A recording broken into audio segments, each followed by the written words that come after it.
మహారాష్ట్ర అలాగే జార్ఖండ్ ఎన్నికల ఫలితాలపై ప్రత్యేక చర్చా కార్యక్రమానికి స్వాగతం. మహారాష్ట్రలో ఎన్నికల ఫలితాలు చాలా దూకుడుగా ఉంది బీజేపీ కూటమి. ఎగ్జిట్ పోల్స్ అంచనాలు అయితే బీజేపీకి వస్తుందని ఎక్కువ మంది చెప్పారు, కానీ కాకపోతే ఇన్ని సీట్లు వస్తాయని ఎవరూ అంచనా వేయలేదు. ఇప్పటికే 215 దాదాపుగా 220 వరకు కూడా కొన్నిసార్లు వెళ్ళారు. 200కు పైగా స్థానాల్లో ఆధిక్యంతో దూసుకెళ్తున్నారు. అలాగే మహావికాస్ అఘాడీ ఏదైతే ఉందో ప్రతిపక్ష కూటమి పూర్తిగా వెనకబడిపోయింది. లోక్సభ ఎన్నికల ఫలితాల్లో కొంత మెరుగైన ఫలితాలు సాధించినప్పటికీ ఇప్పుడైతే పర్ఫార్మెన్స్ చాలా వెనకబడిపోయింది. అలాగే జార్ఖండ్లో అక్కడ కూడా ఎగ్జిట్ పోల్స్ అంచనాలు అయితే తలకిందులయ్యాయి. జేఎంఎం వస్తుందని ఎవరో ఒకరు ఇద్దరు చెప్పినప్పటికీ ఎక్కువ ముఖ్యమైన ఛానల్స్ కావచ్చు, సర్వే సంస్థలన్నీ అక్కడ కూడా బీజేపీ నేతృత్వంలోని కూటమి అధికారంలోకి వస్తుందని చెప్పాయి. కానీ అంచనాలన్నీ తలకిందులవుతూ అక్కడ జేఎంఎం కూటమికే ఆధిక్యత లభిస్తుంది. ఇప్పుడు రెండు రాష్ట్రాలను చూస్తే అధికార పార్టీ ఎవరైతే అధికారంలో ఉన్నారో ఇప్పటికి వరకు జార్ఖండ్ ముక్తి మోర్చా కాంగ్రెస్ నేతృత్వంలోని కూటమి అధికారంలో ఉంది. వాళ్లే మళ్ళీ అధికారంలోకి వచ్చే అవకాశాలు స్పష్టంగా కనిపిస్తున్నాయి. ఫలితాలు అయితే ఇప్పటివరకు క్లియర్గా ఉన్నాయి. అలాగే మహారాష్ట్రలో కూడా అదే పరిస్థితి. అధికార కూటమికే మళ్ళీ ప్రజలు పట్టం కట్టారు. ఇక అందరి దృష్టిని ఆకర్షించినటువంటి దేశవ్యాప్తంగా అందరూ ఒక కన్నేసినటువంటి వయనాడు లోక్సభ ఉప ఎన్నికల్లో ప్రియాంక గాంధీ, కాంగ్రెస్ ముఖ్య నేత, అలాగే రాహుల్ గాంధీ సోదరి ప్రియాంక గాంధీ పోటీ చేశారు. ఆవిడ ఇప్పటికే 3 లక్షలకు పైగా మెజార్టీతో దూసుకెళ్తున్నారు, విజయం వైపుగా ఉన్నారు. ఇప్పుడు ఎన్నికల ఫలితాలపై చర్చిద్దాం. ఈ చర్చలో పాల్గొనే వాళ్ళని పరిచయం చేసుకున్న తర్వాత చర్చలోకి వెళ్తాం. దేవేందర్ పోల గారు సెస్లో రాజకీయ పరిశోధకులు, అలాగే పి దామోదర్ ప్రసాద్ గారు జాతీయ రాజకీయాలపై నిపుణులు, అలాగే డాక్టర్ దుగ్గరాజు శ్రీనివాసరావు గారు సీనియర్ పాత్రికేయులు. ఇక దేవేంద్ర గారు, ఇప్పుడు ఓకే మహారాష్ట్రలో అయితే ఫలితాలు కన్ఫర్మ్ అయిపోయినాయి, ఎవరికి విజయం అనేది క్లారిటీ వచ్చేసింది పూర్తి స్థాయిలో. కాకపోతే ముఖ్యమంత్రి ఎవరు అనేది కొంచెం సందిగ్ధతగా ఉన్నట్టు అనిపిస్తుంది. ఎన్నికల ముందైతే మళ్ళీ ఈయనే ఎవరైతే ఏకనాథ్ షిండే ఉన్నారో ఆయనే కొనసాగుతారని చెప్పినప్పటికీ ఓకే ఎన్నికల ఫలితాలపైన, మహారాష్ట్ర ఎన్నికల ఫలితాలపైన ముఖ్యమంత్రి ఏకనాథ్ షిండే మాట్లాడుతున్నారు. ఇప్పుడు ప్రత్యక్ష ప్రసారం ద్వారా చూద్దాం. आणि म्हणून महाराष्ट्रातल्या जनतेला मी पुन्हा एकदा त्यांच्या मनापासून आभार मानतो, त्यांना मनापासून धन्यवाद देतो की पूर्णपणे जे काम आम्ही केलं 2.5 वर्षामध्ये त्याचं मोजमाप, नोंद आणि त्याची कामाची पोचपावती या महाराष्ट्रातल्या जनतेने आम्हाला दिलेली आहे. खरं म्हणजे आता आम्ही 2.5 वर्षात जे काम केलं, आता पुढच्या कार्यकाळामध्ये आमची आणखी जबाबदारी वाढली आहे आणि म्हणून जनतेला त्रिवार वंदन करतो आणि माझ्या सर्व कार्यकर्त्यांना देखील महायुतीच्या मनापासून धन्यवाद देतो.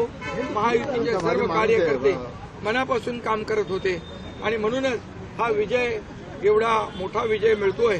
मी माझ्या ठाणे मतदारसंघातल्या कोपरीपात पकडी मतदारसंघातले देखील मतदारांना धन्यवाद देतो की खूप मोठ्या लीडने, मार्जिनने त्यांनी मला विजयी करण्याचं काम करतायत आणि त्यामुळे मी पुन्हा एकदा सगळ्यांना मनापासून खूप खूप शुभेच्छा, मनापासून सगळ्यांचं, सर्व मतदारांचं मनापासून अभिनंदन.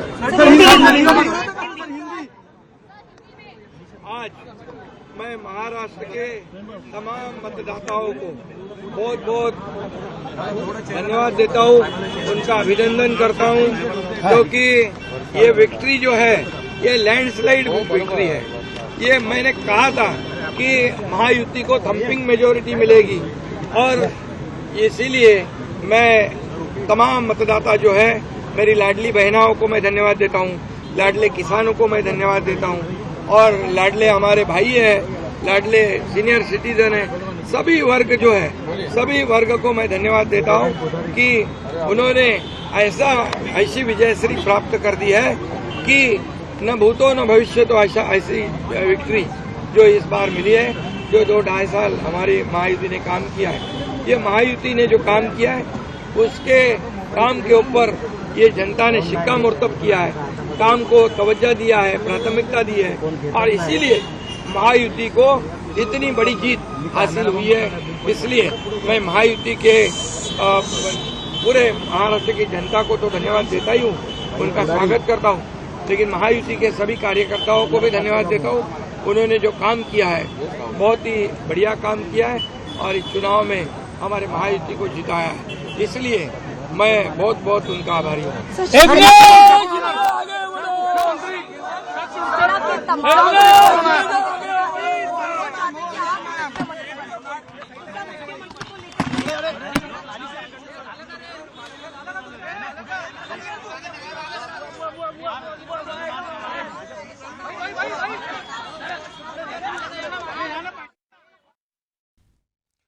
దేవేంద్ర గారు, ఇప్పుడే మహారాష్ట్ర ముఖ్యమంత్రిగా ఉన్నటువంటి ఏక్నాథ్ షిండే మాట్లాడుతూ అందరికీ అన్ని వర్గాల ప్రజలు ఆదరించారు, ల్యాండ్ స్లైడ్ విక్టరీ మాకు కట్టబెట్టారు, అందరికీ ధన్యవాదాలు చెబుతున్నానన్నారు. కాకపోతే ఇప్పుడు ఒక చర్చనీయాంశం అయింది ఏంటంటే బీజేపీకి ఎక్కువ సీట్లు వచ్చాయి, అందువల్ల బీజేపీకి చెందినటువంటి దేవేంద్ర ఫడ్నవీస్ కూడా ముఖ్యమంత్రి రేసులో ఉన్నారు అని చెప్పి బీజేపీకి సంబంధించినటువంటి ఎక్కడికక్కడ స్థానిక నాయకులు అందరూ మళ్ళీ మాకే ముఖ్యమంత్రి పీఠం అన్నటువంటి ఒక ప్రచారం అయితే జరుగుతుంది మహారాష్ట్ర వ్యాప్తంగా. ఎలా చూడాలి? బీజేపీ ఎన్నికల ముందు చెప్పినటువంటి ఏక్నాథ్ షిండేకి చెప్పినట్టుగా ఏక్నాథ్ షిండేకి మళ్ళీ ఇస్తారా, లేకపోతే వాళ్లే తీసుకునే అవకాశం ఉందా ముఖ్యమంత్రి పీఠాన్ని? ముందుగా అందరికీ నమస్కారం అండి. నిజమే అండి, ఇప్పుడు మహారాష్ట్ర స్ప్లిట్ పాలిటిక్స్ తర్వాత 2019 తర్వాత వచ్చిన ఈ రిజల్ట్ని ఎలా అర్థం చేసుకోవాలి అని రాజకీయ విశ్లేషకులు కూడా మల్లగుల్లాలు పడుతున్నారు. ముఖ్యంగా మనకు ఇప్పుడు బీజేపీకి మహాయుటిలో దాదాపు 120+ సీట్స్ ఉన్నాయి. మనకు ఏక్నాథ్ షిండే శివసేన వర్గానికి 50+ సీట్స్ ఉన్నాయి. అలాగే అజిత్ పవార్ వర్గానికి 30+ సీట్స్ ఉన్నాయి. ఇంట్రెస్టింగ్ స్టాటిస్టిక్స్ ఏంటి అంటే మనకు పూర్తిగా ఏక్నాథ్ షిండే మద్దతు లేనప్పటికీ కూడా బీజేపీ కేవలం అజిత్ పవార్ సపోర్ట్తో మ్యాజిక్ ఫిగర్ 145ని దాటగలుగుతుంది. సో గవర్నమెంట్ని ఫామ్ చేయడానికి కావాల్సిన ఫిగర్స్ వితౌట్ మనకు ఏక్నాథ్ షిండేతో పాసిబుల్ అవుతుంది. సో ఇట్లాంటి పరిస్థితుల్లో దేవేంద్ర ఫడ్నవీస్ గారు ఇంతకుముందు చీఫ్ మినిస్టర్గా చేసిన ఎక్స్పీరియన్స్ ఉంది.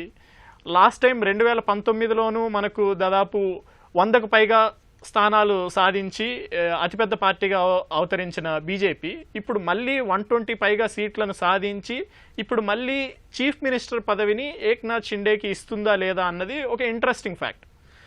ఎందుకు అంటే మనకు ఇందాక మన చర్చల్లో కూడా మాట్లాడుకుంటున్నట్లు ఎలక్షన్ల ప్రచారాల్లో భాగంగా మా chief minister candidate Eknath Shinde అని మహాయుతి క్యాంపెయిన్ చేసుకోవడం జరిగింది. మహావికాస్ అఘాడీ ఎంవీఏలో అటువంటి చీఫ్ మినిస్టర్ క్యాండిడేట్ ఎవరు అన్నది ప్రచారాల సమయంలో ఒక ముఖ్యమైన ప్రశ్నగా కూడా ఉన్నింది. సో ఇప్పుడు ఈ ఫిగర్స్ వచ్చిన తర్వాత చాలా వరకు కూడా దేవేంద్ర ఫడ్నవీస్ సీఎం అయ్యే సూచనలు ఎక్కువగా కనిపిస్తున్నాయి. ఎందుకు అంటే ఆయనకున్న బలాలు కానీ అలాగే ఆయనకి వసంతరావు నాయక్ నుంచి చంద్రకాంత్ భవన్ లేకులేకులు వాళ్ళ నుంచి కూడా సపోర్ట్ లభించే ఛాన్సెస్ ఎక్కువ ఉన్నాయి. అలాగే మనకు బీజేపీ రీసెంట్ స్ట్రాటజీస్ చూస్తే మనకు మధ్యప్రదేశ్లో శివరాజ్ సింగ్ చౌహాన్ చాలా సీనియర్ చీఫ్ మినిస్టర్, దాదాపు 3 సార్లు చేశారు ఆయన చీఫ్ మినిస్టర్గా. అట్లాంటి నాయకుడిని కాదని మోహన్ యాదవ్ గారికి చీఫ్ మినిస్టర్ పదవిని ఇవ్వడం జరిగింది. అలాగే రాజస్థాన్లో మొట్టమొదటిసారి ఎమ్మెల్యేగా గెలిచిన భజన్ లాల్ గారికి అక్కడ చీఫ్ మినిస్టర్ పదవిని ఇవ్వడం జరిగింది. సో బీజేపీ స్ట్రాటజీస్ అన్నవి ఎప్పుడూ కూడా అంచనాలను తారుమారు చేస్తూ అంచనాలకు అందకుండా ఉండే ఇటువంటి సందర్భాలలో ఇప్పుడు ఖచ్చితంగా మళ్ళీ ఏక్నాథ్ షిండే గారే సీఎంగా రాబోతున్నారు అని మనం గట్టిగా చెప్పలేని పరిస్థితి. ఒకవేళ నిజంగా బీజేపీలో దేవేంద్ర ఫడ్నవీస్ గారు చీఫ్ మినిస్టర్షిప్ని ఆశిస్తే ఎలా చేస్తారు? పూర్తిగా 5 ఏళ్ల పాటు దేవేంద్ర ఫడ్నవీస్ గారు ఉంటారా, లేదా ఏదైనా ఒక అగ్రిమెంట్ కుదుర్చుకొని 2.5 ఏళ్ల పాటు వీళ్ళు ఉండి 2.5 ఏళ్ల పాటు ఏక్నాథ్ షిండే గారు ఉంటారా? సో ఇటువంటి వ్యవహారాలన్నీ మనం ఇంకొంచెం వేచి చూసిన తర్వాత విశ్లేషిస్తే బాగుంటుంది. ఓకే, దేవేంద్ర గారు మీరు చెప్పినట్టుగా బీజేపీ నిర్ణయాలు ఎప్పుడు అంచనాలకు అందని విధంగా ఉంటాయి అంటున్నారు. ఒకవేళ బీజేపీ తీసుకున్నా కూడా అసలు ఫడ్నవీస్కి ఇస్తుందా, ఇంకెవరైనా కొత్త వ్యక్తిని ఇంట్రడ్యూస్ చేసే అవకాశం ఉందంటారా? మనకు దేవేంద్ర ఫడ్నవీస్ గారు ద లార్జెస్ట్ లీడర్ అండి. మోస్ట్ ఇంపార్టెంట్ ఫ్యాక్టర్ ఏంటి అంటే ఆయనకు ఆల్రెడీ చీఫ్ మినిస్టర్గా చేసిన అనుభవం ఉంది. కానీ ఇందాక మీరు చెప్పినట్లు అటువంటి అనుభవాలు మనకు మధ్యప్రదేశ్లోను రాజస్థాన్లోనూ పనికి రాలేదు. అక్కడ కొత్త క్యాండిడేట్స్ని తీసుకొని వచ్చి కొత్త స్ట్రాటజీస్కి బీజేపీ నాంది కలిపింది. సో ఇప్పుడు వసంతరావు నాయక్ కానీ చంద్రకాంత్ భవాన్కులే కానీ నారాయణ రాలే ఇటువంటి సీనియర్ లీడర్స్ అంతా కూడా తమ వర్గాల ద్వారా అలాగే సెంటర్లో ఢిల్లీ పాలిటిక్స్ స్టార్ట్ చేసే వీలైతే ఖచ్చితంగా ఉంది. వాళ్ళ వర్గాల బలాల్ని ప్రతిపాదిస్తూ వాళ్ళు కూడా చీఫ్ మినిస్టర్షిప్ డిమాండ్ చేస్తారు. కానీ బీజేపీకి అతిపెద్ద తలనొప్పి ఏంటి అంటే ఎలక్షన్లకు ముందే ఏక్నాథ్ షిండేని చీఫ్ మినిస్టర్గా అనౌన్స్ చేసిన తర్వాత ఇప్పుడు దేవేంద్ర ఫడ్నవీస్కి కానీ మరి ఏ ఇతర లీడర్కైనా కానీ చీఫ్ మినిస్టర్ పదవి ఇస్తే ఏక్నాథ్ షిండే వర్గాన్ని ఎలా అకామిడేట్ చేయాలి?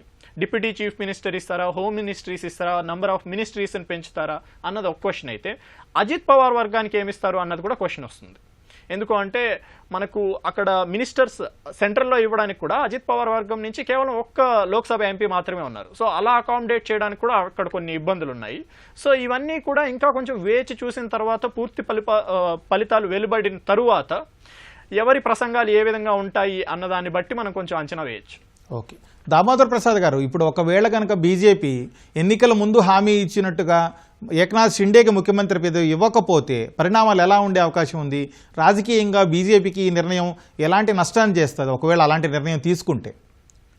అంటే ఇంతటి మహావిజయంలో భారతీయ జనతా పార్టీ కానీ, ప్రధాని మోడీ కానీ, కేంద్ర నాయకత్వం కానీ అట్లా తొందరపాటు నిర్ణయాలు తీసుకుంటుందని నేను అనుకోను. ఎందుకంటే ఆయన ఏ విధంగా ముందు ప్రకటించినారు కాబట్టి ఒక ఏడాది పాటు మరికొంతకాలమో షిండేనే కొనసాగించి తర్వాత ఆయనకు గవర్నర్ పదవో మరొకటో గౌరవప్రదంగా ఒక ప్రత్యామ్నాయం ఏర్పాటు చేసి ఆ విధంగా వాళ్ళని సంతృప్తి పరచి తర్వాత ఫడ్నవీస్లో లేదంటే మరి కేంద్రంలో సీనియర్ నాయకులు ఎవరు ఉన్నారంటే గడ్కరీ గారు ఉన్నారు. ఆయన సీనియర్ నాయకుడు కాబట్టి ఫడ్నవీస్ ముఖ్యమంత్రి పదవిని త్యాగం చేసి ఈ షిండే చీలిక తెచ్చినప్పుడు వాళ్ళతో కలిసి ప్రభుత్వం ఏర్పాటు చేసినటువంటి పూర్వ చరిత్ర ఉంది కాబట్టి ఫడ్నవీస్ కూడా ఒక బ్రాహ్మణుడు, ఆయన నాగపూర్కి చెందినవాడు, గడ్కరీ కూడా బ్రాహ్మణుడే, నాగపూర్కి చెందినవాడే. కాబట్టి ఈ ఫడ్నవీస్ని అంత పట్టం కట్టాలన్నా కూడా కొంత సమయం పట్టొచ్చు.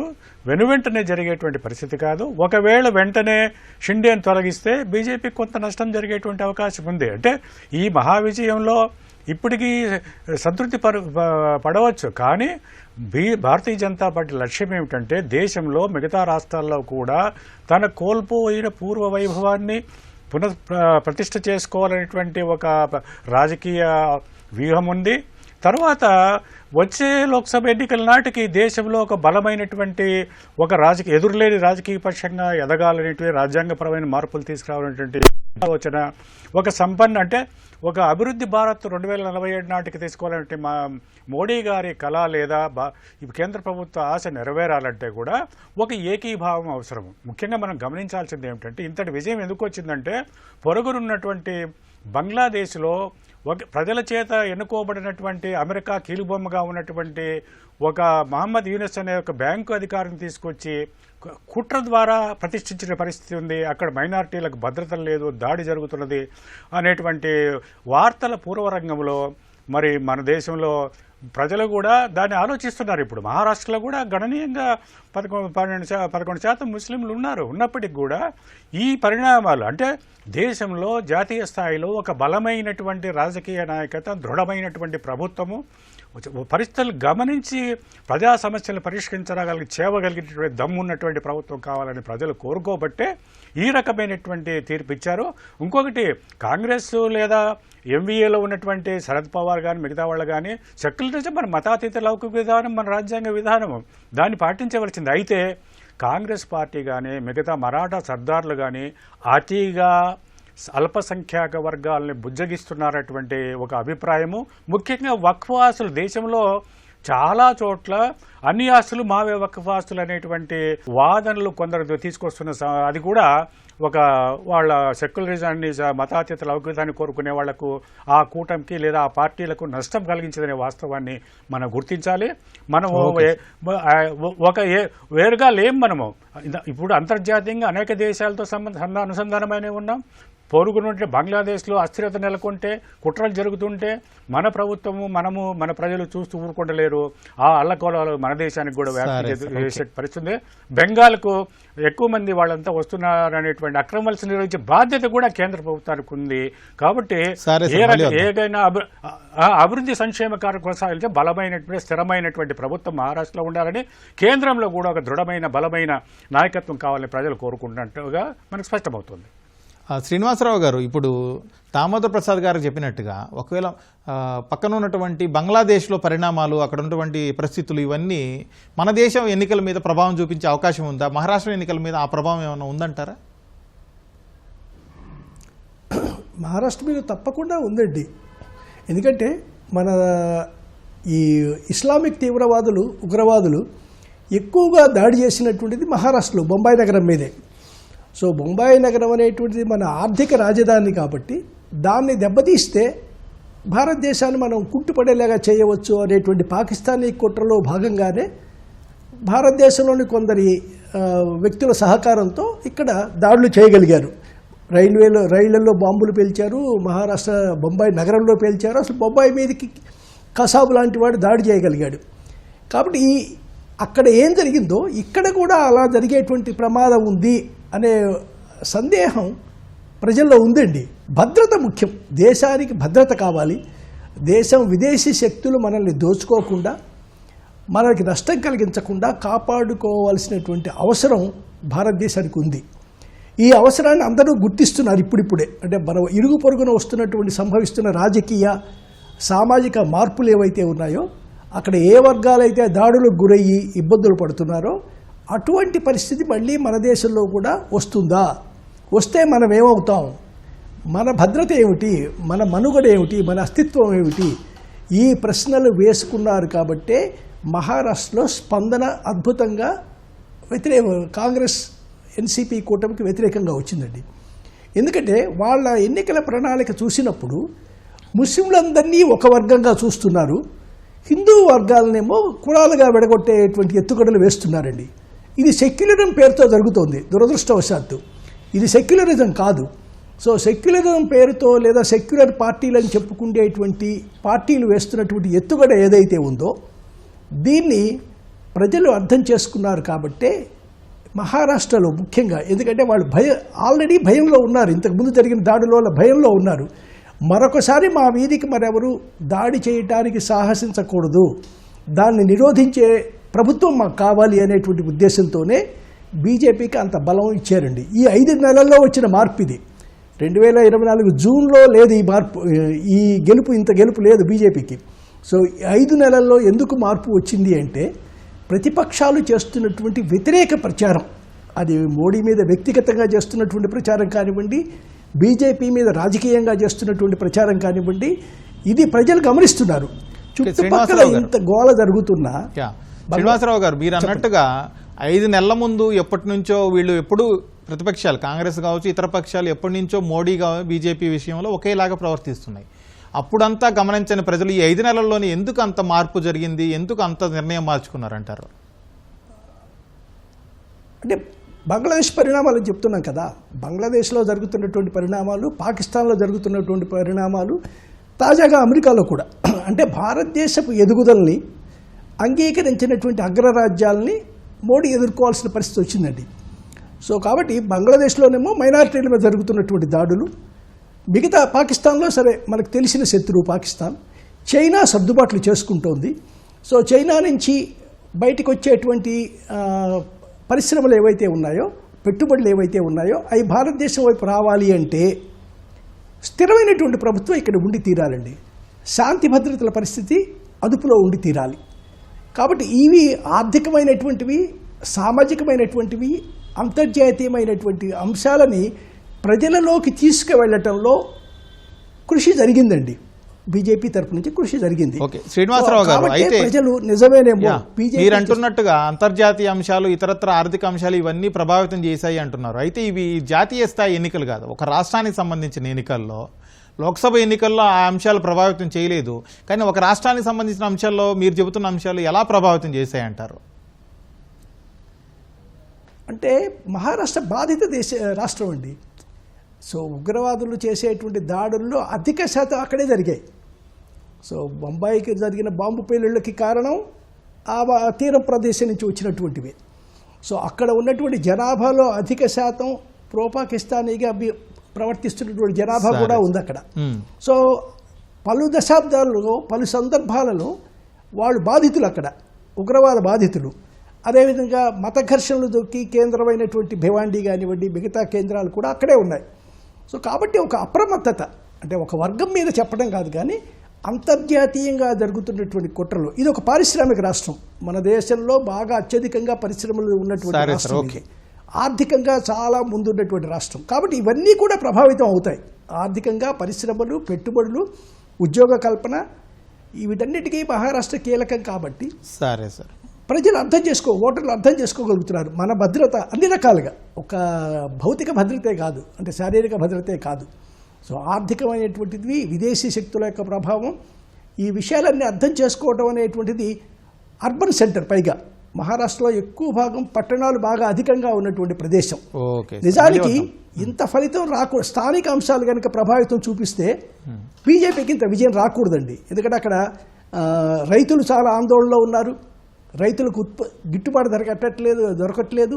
సో అలాంటి స్థానిక అంశాలను వదిలి, స్థానిక అంశాలను పట్టించుకోకుండా, అలాగే మరాఠా రిజర్వేషన్ ఉద్యమం ఉంది, ఇలాంటి అంశాలను వదిలి కూడా బీజేపీ వైపు ఓట్లు వచ్చాయి అంటే తప్పనిసరిగా జాతీయ అంతర్జాతీయ అంశాలు ప్రభావితం చూపించాయని మనం అనుకోవాల్సి వస్తుందండి. ఓకే, దేవేంద్ర గారు, ఇప్పుడు 2 రాష్ట్రాల్లో, మహారాష్ట్రలో అయినా జార్ఖండ్లో అయినా అధికార పార్టీలే మళ్ళీ అధికారంలోకి వచ్చాయి.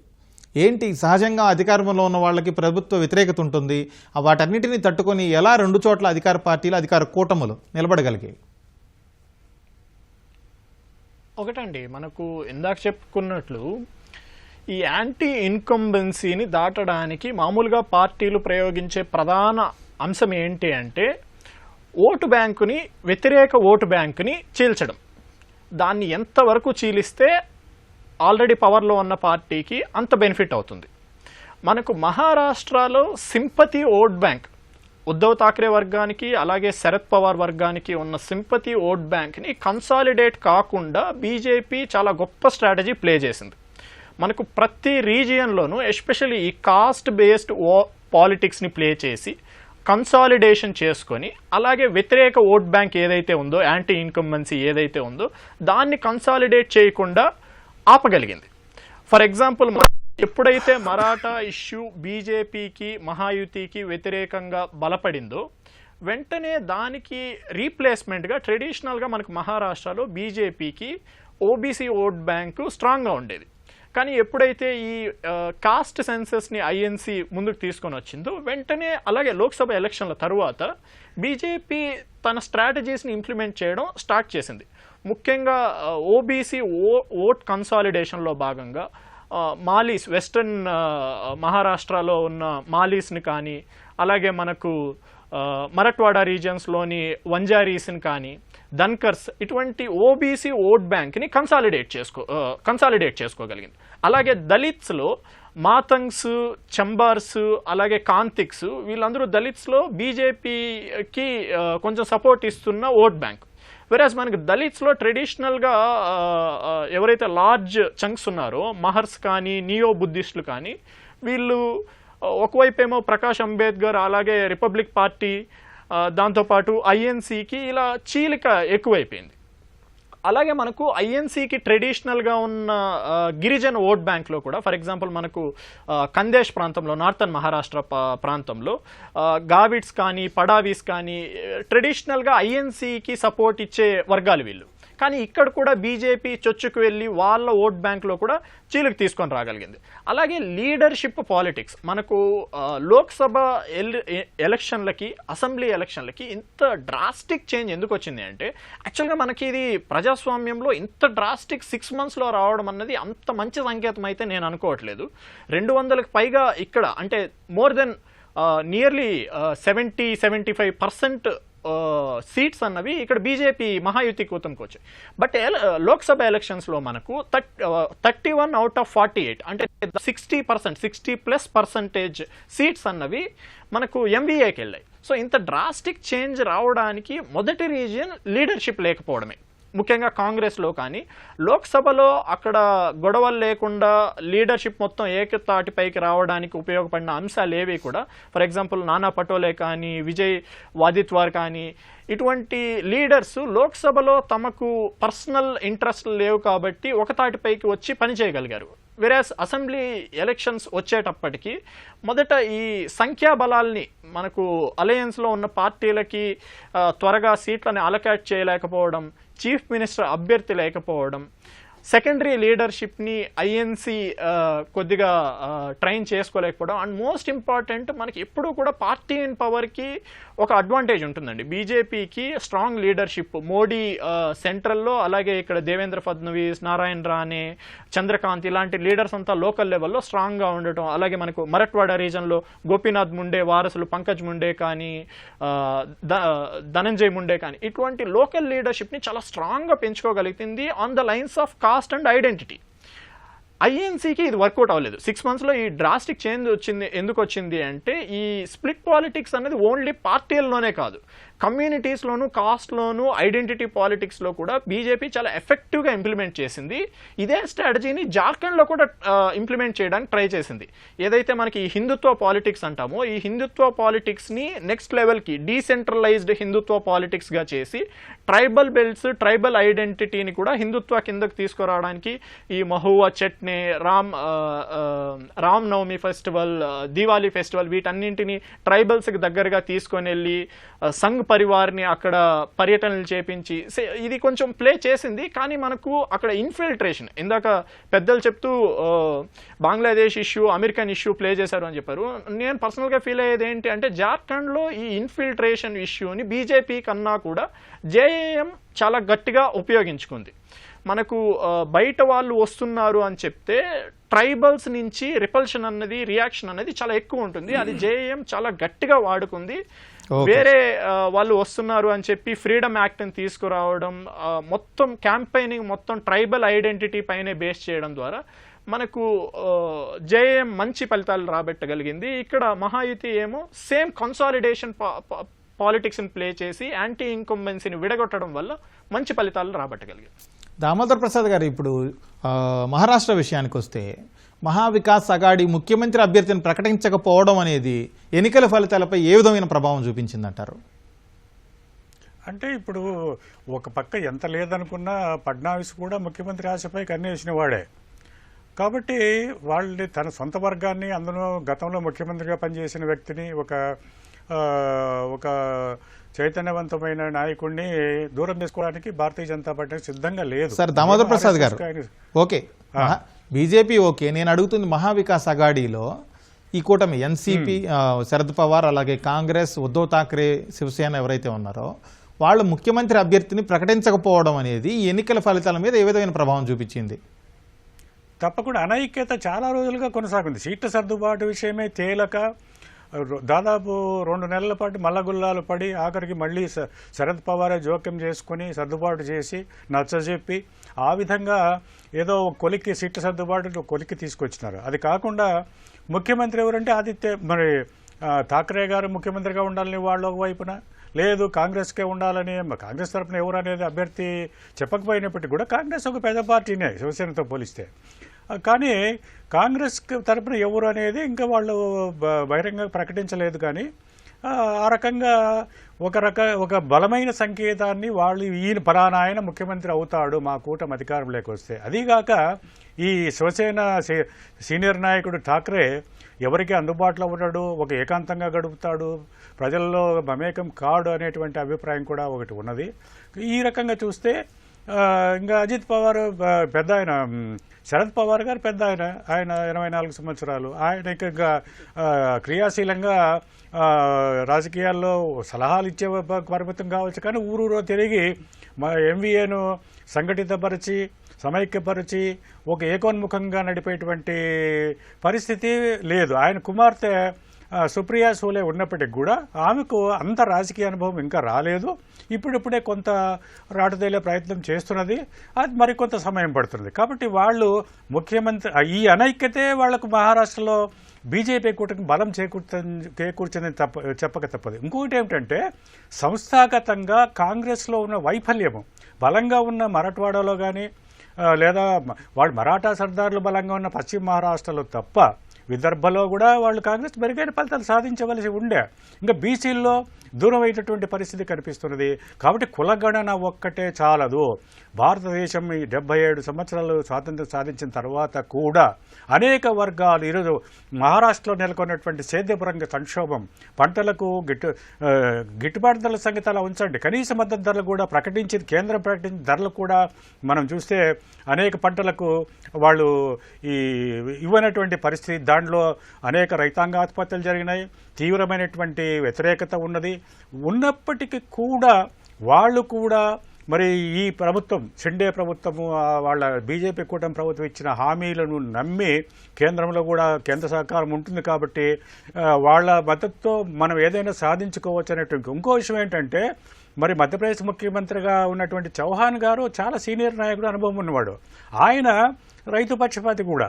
మరి ఆయన కేంద్ర వ్యవసాయ మంత్రిగా ఉండగా ఈ సంక్షోభం కొనసాగడము, రైతులకు న్యాయమైన మద్దతు ధర దక్కకపోవడం అనేది ఇవన్నీ ఉన్నాయి. కాబట్టి దాన్ని కూడా అధిగమించి భారతీయ జనతా పార్టీ కూటమి ఉంటుందంటే వాళ్ళని ఇంకా బహిర్గతపరచడంలో కాంగ్రెస్ పార్టీ కావచ్చు, శివసేన సీనియర్ ఠాక్రే కావచ్చు, అదే శరద్ పవార్ కావచ్చు, వాళ్ళకు బలమున్న ప్రాంతాల్లో కూడా ప్రజల్లోకి చొచ్చుకుపోవడంలో, మరాఠాల్లో లేదా బీసీల్లో వాళ్ళని దళితుల్లో ముఖ్యంగా వాళ్ళందరినీ తీసుకుపోయి వాళ్ళందరినీ ఏకీకృతం చేసి ఇక ముందు ఉండాల్సింది పేదరికం ప్రాతిపదిక పైన ఏదైనా అభివృద్ధి ఫలాలు అందజేసేటువంటి విధానమే కానీ కేవలం కులగణాల ద్వారా కులాల వారీగా కాదనేటువంటి అంశము ఈ ప్రస్ఫుటంగా మరాఠీ ప్రజలు ఇచ్చిన తీర్పులో కనిపిస్తున్నది. శ్రీనివాసరావు గారు, ఇప్పుడు బీజేపీ ఎక్కడైతే హిందువుల్ని ఎక్కువగా హిందూ ఓటు బ్యాంకులు సాధించడం సక్సెస్ అయింది అని చెప్పి అందరూ చెబుతున్నారు, విశ్లేషణలు కూడా ఆ విధంగా వస్తున్నాయి. అయితే అలాగే ప్రతిపక్షాలు, కాంగ్రెస్ నేతృత్వంలోని ప్రతిపక్షాలు, ఇండియా కూటమి వాళ్ళు మైనార్టీలను బుజ్జగిస్తున్నారనే ఆరోపణలు కూడా, విమర్శలు కూడా చేస్తున్నారు. కానీ బీజేపీ హిందువుల్ని తన వైపు తిప్పుకుంటున్నప్పటికీ ఎక్కడికక్కడ కులాల వారీగా ఏ బెల్ట్లో ఎవరున్నారు, ఏ కులం వాళ్ళు ఉన్నారు, ఆ కులం వాళ్ళని అక్కడ వేరే రాష్ట్రాల నుంచి అక్కడికి ఆ కులాల నాయకుల్ని తీసుకొచ్చి మోహరించడం, కులాల వారీగా ఒక రాజకీయం ఎలక్షన్ ఇంజనీరింగ్ చేయడం, ఇవన్నీ చేస్తుంది. పేరుకి హిందూయిజం అని చెబుతున్నప్పటికీ కులాల వారీగా ఎక్కడికక్కడ వాళ్ళని సంతృప్తిపరిచి ఓట్లు సాధించడంలో ముందుంటుంది అని చెప్పి ఒక విమర్శలు కూడా ఉన్నాయి. దీన్ని ఎలా అర్థం చేసుకోవాలి? ఈ అంశాలు ఏ విధంగా ప్రభావితం చేశాయి రెండు రాష్ట్రాల్లో?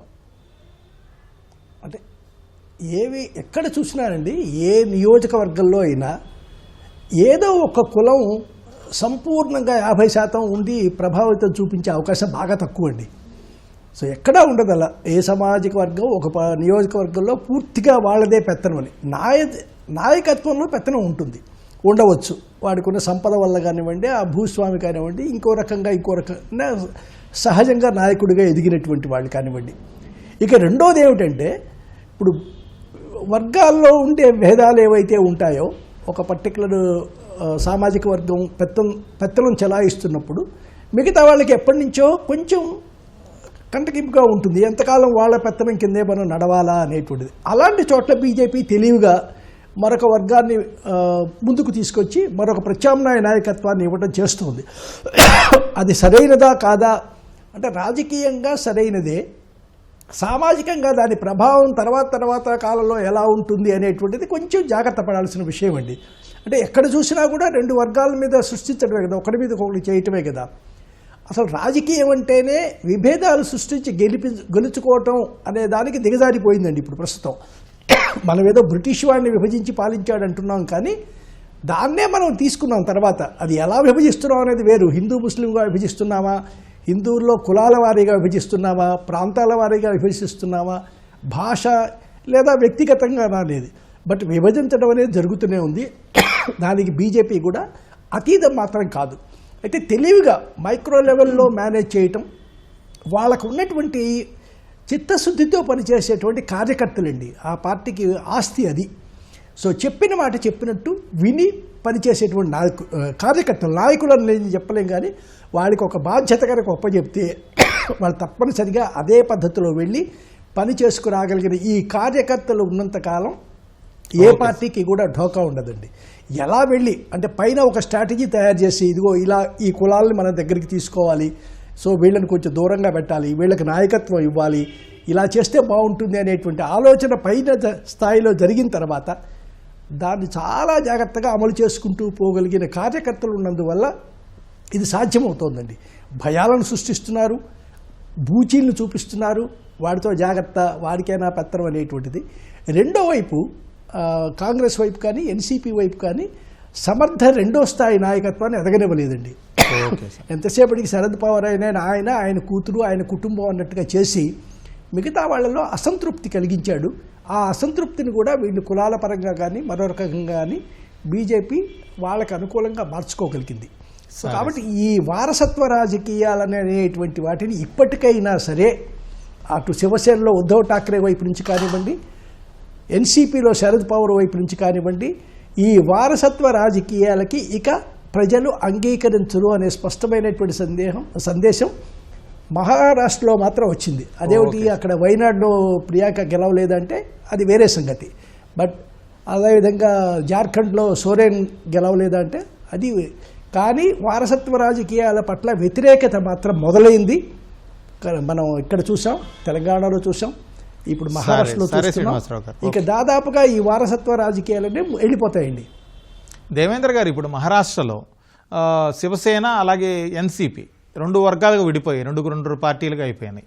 ఇప్పుడు మహారాష్ట్రలో బీజేపీ నేతృత్వంలో ఉన్నటువంటి మహాయుతి కూటమిలో ఉన్నటువంటి శివసేన అలాగే ఎన్సీపీ విజయం సాధించాయి. ఈ పరిస్థితుల్లో ప్రతిపక్షం వైపు ఉన్నటువంటి యూబీటీ కావచ్చు, లేకపోతే శరద్ పవార్ ఎన్సీపీ కావచ్చు, వీళ్ళ పార్టీల భవిష్యత్తు ఎలా ఉండొచ్చు? ఒకటండి, ఈ పార్టీలకి ఈ ఎలక్షన్స్ యాక్చువల్గా ఎగ్జిస్టెన్షియల్ క్రైసిస్, ఉనికిని కాపాడుకోవడానికి ఈ ఎలక్షన్లు ప్రామాణికం కాబోతున్నాయి అన్నది ఆల్మోస్ట్ అందరూ ఏకీభవిస్తున్న విషయం. నెక్స్ట్ ఎలక్షన్స్కి అంటే 2029 మహారాష్ట్ర ఎలక్షన్లకి మనం ఇప్పుడు మాట్లాడుకునే పార్టీల్లో చాలా శాతం ఎయిదర్ కన్సాలిడేట్ అంటే వేరే పార్టీల్లో విలీనమైపోయినా కానీ ఆశ్చర్యపడాల్సిన అవసరం లేదు. కాకపోతే ఒక అడ్వాంటేజ్ ఏంటి అంటే శరద్ పవార్ వర్గానికి ఇందాక సార్ చెప్తున్నట్లు నెక్స్ట్ లీడర్స్ సుప్రియ సూలే గారు చాలా స్ట్రాంగ్గా ఎదుగుతున్నారు.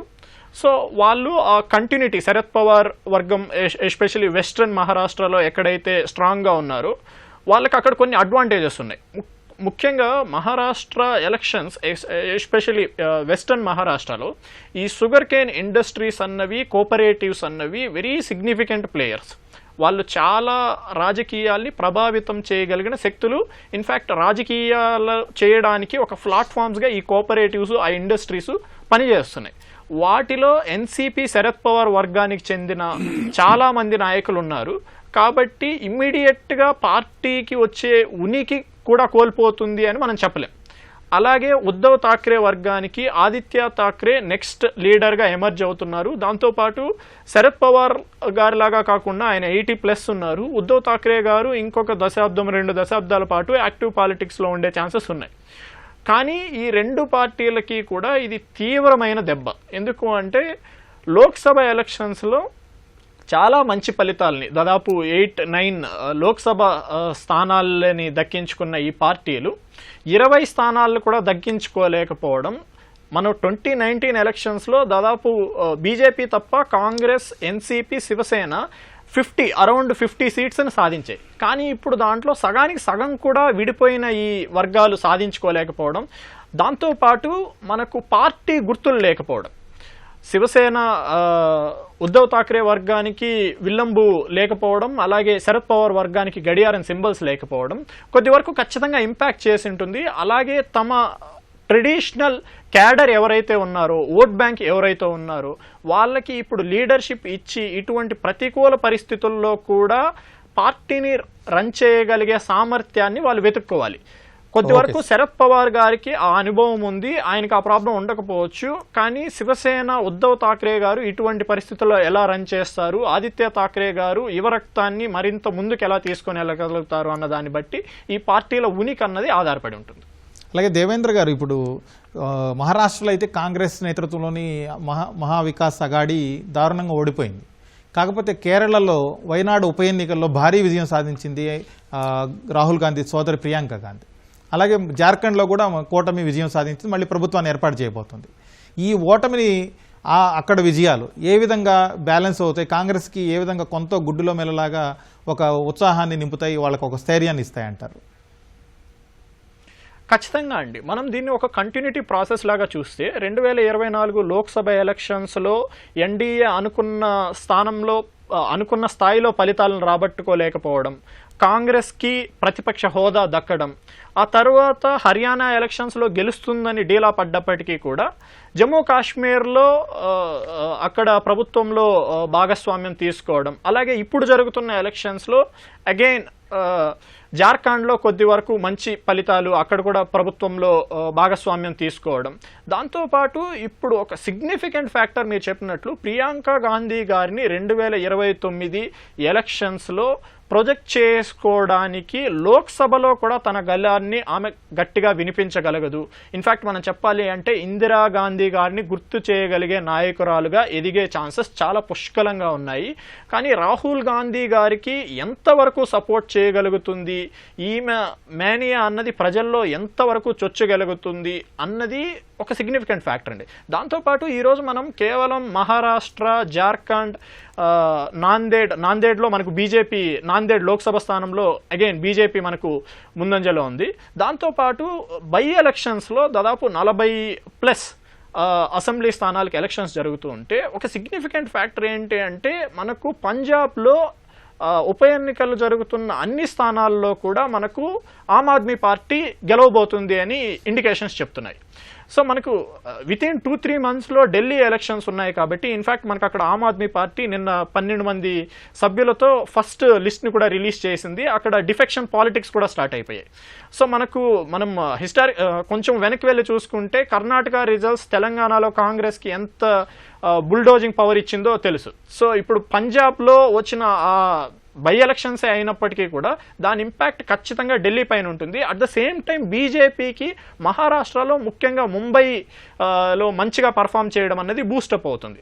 సో ఈ పరిణామాలన్నవి ఖచ్చితంగా నేషనల్ పాలిటిక్స్ పైన చాలా కీలకమైన ఫలితాన్ని అయితే చూపించబోతుంది. కానీ ఇప్పుడు మనకు జరిగిన బై ఎలక్షన్స్లో చూసుకుంటే కర్ణాటక, అలాగే పంజాబ్, రాజస్థాన్లో కాంగ్రెస్ కొంచెం వరకు బలంగా పుంజుకున్నప్పటికీ కూడా మనకు బై ఎలక్షన్స్లో బీజేపీ అగైన్ బీహార్లో బాగా పర్ఫామ్ చేసింది. నెక్స్ట్ ఎలక్షన్స్ మనకు బీహార్లో ఉన్నాయి. అక్కడ జేడీయూ, బీజేపీ క్లీన్ స్వీప్ చేస్తుంది బై ఎలక్షన్స్లో. దాంతోపాటు యూపీలో మనకు చాలా వరకు ఎస్పీ గెలిచింది లోక్సభ ఎలక్షన్స్లో. ఇప్పుడేమో మళ్ళీ తిరిగి బీజేపీ 5 స్థానాల్లో గెలిస్తే ఎస్పీ 3 స్థానాలు బై ఎలక్షన్స్లో గెలుస్తుంది.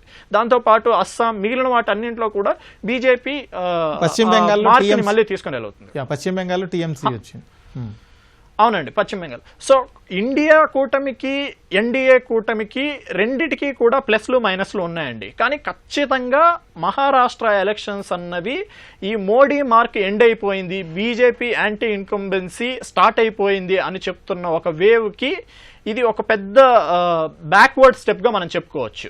అలాగే ఇందాక మనం మాట్లాడుకుంటున్నట్టు కూడా ఎన్డీఏలో మిగిలిన పార్టీల్ని ఎంతవరకు సమన్వయం చేసుకోగలుగుతుంది కాంగ్రెస్. హర్యానాలో అక్కడ ఆప్ని కలుపుకోలేకపోవడం వల్ల చాలా వరకు దెబ్బతింది. ఇక్కడ యాంటీ ఇన్కంబెన్సీని సరిగా వాడుకోలేకపోయింది. అలాగే పూర్తిగా ఫ్రీ బీస్ పైన డిపెండ్ అవడం, వీటి వల్ల కొంచెం దెబ్బ ఉంది. సో రెండిటి అంటే ఇండియాకి, ఎన్డీఏ కూటమికి రెండిటికి కూడా చాలా ముఖ్యమైన ఇన్సైట్స్ అన్నవి ఈ ఎలక్షన్స్ నుంచి తీసుకోవాల్సిన అవసరం ఉంది. దామోదర్ ప్రసాద్ గారు, ఇప్పుడు ఈ ఎన్నికల ఫలితాలు మహారాష్ట్ర, జార్ఖండ్, అలాగే కొన్ని రాష్ట్రాలు జరిగినటువంటి ఉప ఎన్నికల ఫలితాలు ఇవి వచ్చే ఢిల్లీ అలాగే బీహార్ ఎలక్షన్ల మీద ఏ విధంగా ప్రభావం చూపిస్తాయంటారు? అసలు ఈ ప్రభావం అక్కడ ఉంటుందా? ఢిల్లీ పైన కంటే కూడా బీహార్లో తప్పకుండా జార్ఖండ్ ఎన్నికల ప్రభావం పక్కనే, అక్కడి నుంచి విడిపోయినటువంటి రాష్ట్రం కనుక, అదీగాక ఆదివాసీ రాష్ట్రం అంటున్నారు కానీ 26% గిరిజనులు, ఆదివాసులు ఉన్నప్పటికీ కూడా అది గణనీయమైన విజయం. ఎందుకంటే ఒక ముఖ్యమైన అంశం ఏమిటంటే ఆర్జేడీ, లాలూ ప్రసాద్ లేదా ఇప్పుడు ఆయన కుమార్ నాయకత్వంలో ఉన్నటువంటి రాష్ట్రీయ జనతాదళ్ అనేది బలంగా ఉన్నటువంటి పార్టీ. అది కాకుండా సిపిఐఎంఎల్, కాంగ్రెస్ వీటన్నిటితో కూడినటువంటి ఒక అక్కడ మహాగఠబంధన్ అనేది కొంచెం బలంగా ఉన్నటువంటి పరిస్థితి కనిపిస్తుంది. మరి భారతీయ జనతా పార్టీకి గట్టిగా ఢీ కొనగలిగిన రాష్ట్రం బీహారే. అది కాకుండా ముఖ్యమంత్రి నితీష్ పలుమార్లు పిల్లిమొగ్గలు వేయడం, అక్కడి నుంచి ఇక్కడికి ఇవన్నీ చేయడం అనేది కూడా చాలా మందిలో అసంతృప్తి ఉంది. ఆయన కూడా వయసు అవుతున్నది. మొన్న తన వయసు వాడైనటువంటి, తనకంటే 1-2 ఏళ్ళు పెద్దవాడు ఉండొచ్చు, కాళ్ళన పాద నమస్కారం చేయడం అనేది కూడా చూసాం మనం. అంటే పెద్దలను నమస్కరించడం ఉత్తరాదిలో ఒక సత్సాంప్రదాయమే.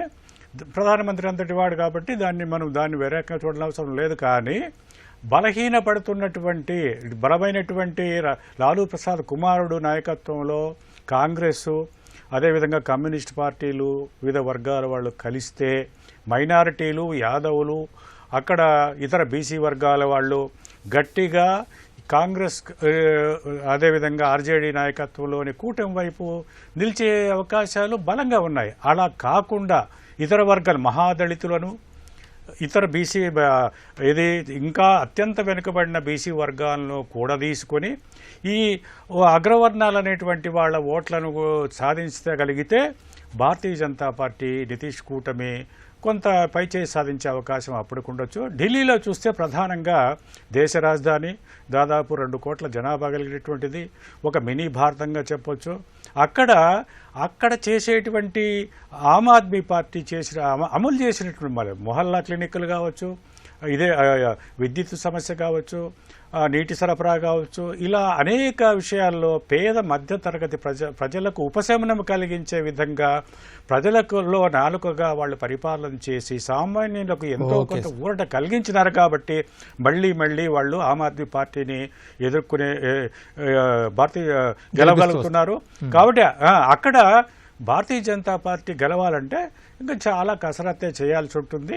కాంగ్రెస్ కూడా కాంగ్రెస్ ఆమ్ ఆద్మీ పార్టీ గెలిస్తే వాళ్ళు గట్టి పోటీ ఇచ్చే అవకాశాలు ఉంటాయి. కాబట్టి ఇంకా దక్షిణాదిలో కూడా మనకు తమిళనాడు కూడా ఉన్నాయి. తమిళనాడులో భారతీయ జనతా పార్టీ ప్రభావం లేదు. ఒకవేళ భారతీయ జనతా పార్టీ అన్నాడీఎంకేతో కలిస్తే అప్పుడు మళ్ళీ చేస్తున్నారు వాళ్ళు, అది జరుగుతున్నది. శ్రీనివాసరావు గారు, ఇప్పుడు వయనాడులో ప్రియాంక గాంధీ ఘన విజయం సాధించడం పార్లమెంట్లో కాంగ్రెస్కి ఏ విధంగా ఊపునిస్తుంది, వాళ్ళ పోరాటాలకు కావచ్చు, అలాగే కాంగ్రెస్కి ఒక కొత్త నాయకత్వాన్ని తయారు చేసుకోవడానికి ఏ విధంగా ఉపయోగపడుతుంది అంటారు? కాంగ్రెస్ పార్టీకి బలము బలహీనత రెండు కూడా ఆ నెహ్రూ వారస కుటుంబమేనండి. సో వాళ్ళ నాయకత్వం లేకపోతే, అంటే నెహ్రూ వారసుల నాయకత్వం కనుక లేకపోతే ఆ పార్టీ నిలబడదు, ఎవరికి వాళ్ళు ముక్కలుగా అయిపోతారు. సో అది వాళ్ళ బలంగా తీసుకుంటుంది ఆ కుటుంబం. రెండోది బలహీనత కూడా ఆ కుటుంబమే.